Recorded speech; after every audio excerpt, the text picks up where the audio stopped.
everybody, and welcome to this week's tarot reading.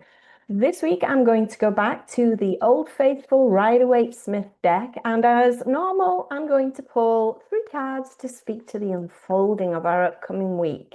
Let us see what the tarot suggests we pay attention to this week.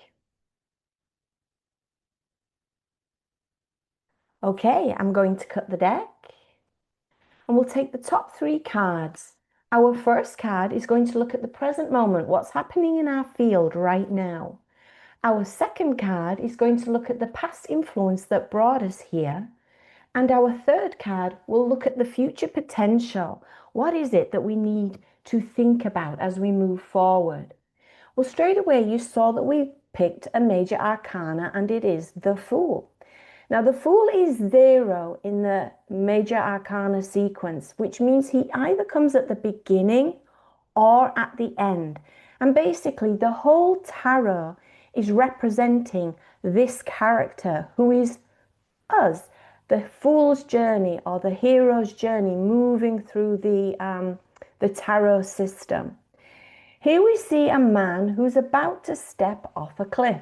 He's not paying any attention at all. He's got all of his possessions on his back in a little handkerchief on a pole, and there's a little dog warning him here as it clips at his heels.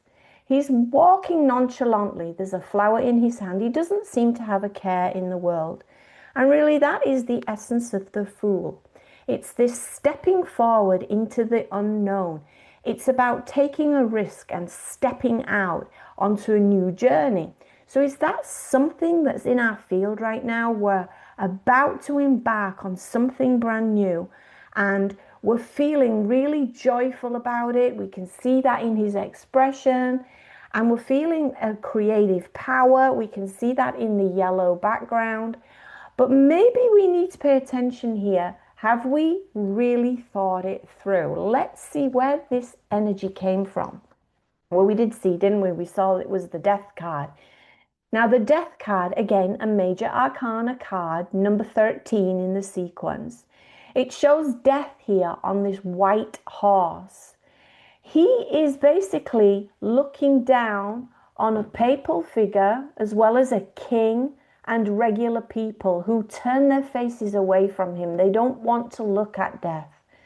We see the river Styx in the background here in the ferry boat taking souls across to a new world. And here we see pillars in the background with a sun brightly shining beyond. So we know the Death card doesn't necessarily mean a death, but it could be a transitional period, something that we have recently completed, and now we're transitioning into a new venture, which basically explains the Fool easily, doesn't it? So we've had this expression of a transformation, a transition, and now we're stepping forward into the Fool, into a new journey. And we saw that that is coming to the Knight of Wands. Now, the Knight of Wands is a young, youthful energy, very young, youthful energy, with all that wind in the background of the air element in the sword. We see this dynamic movement of this white steed charging forward, and he's raising his sword in the air as if he's on a mission. He knows where he's going. This is a fast-moving card. We can see that. This is a youthful, fast-moving energy of an idea of we're definitely moving in a direction and we're going there no matter what. But that's exactly what the Fool is suggesting, isn't it? With the little dog barking at his heels.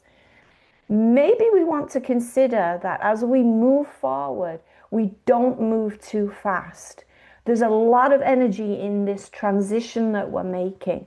We found the end of something, we're beginning a newness, but we want to watch out that we don't move so fast and that we're so naive in that movement that it causes problems. Or maybe that fast energy is exactly what we need. Maybe the youthful energy of stepping over the cliff from the Fool is now going to provide that momentum and that thinking speed of action as we go forward. So bear the Knight in mind. Does he signify moving too fast? Or does he signify, yes, Go with this. It's the right decision. I'll leave that with you to decide. Let me know how you get on, and I'll see you next week. Bye now.